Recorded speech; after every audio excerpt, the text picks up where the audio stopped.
हाम्रो लगभग भेट नभएको दुई भाइको पनि 1 वर्ष जति भयो। अब जो अब हत्यारा हो उसँग पनि भेट नभएको मेरो 2 वर्ष जति हुन लागिसक्यो।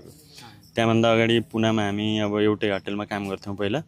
त्यति बेला चाहिँ 2-3 चोटि अब फ्यान्ट हुने अब बिमार हुने त्यस्तो भएको थियो।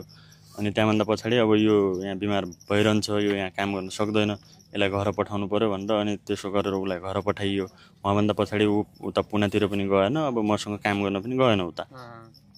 त्यहाँबाट घर पठाइयो। अब म चाहिँ प्रायः जस्तो नेपालमा बस्दैन, नेपाल आए पनि अब 10 दिन 15 दिनभन्दा बढी बस्दैन। तपाईँहरू घर तपाईँ चाहिँ जेठो छोरा घर परिवारबाट पनि अलग हुनु भएको छ है?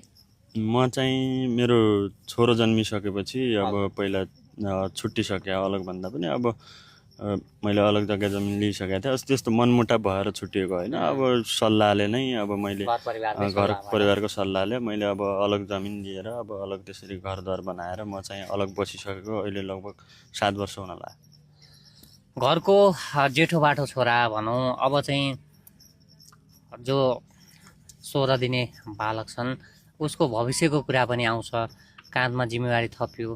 उहाँ अब हाम्रो जो तुलसीनाथको श्रीमान हुनुहुन्छ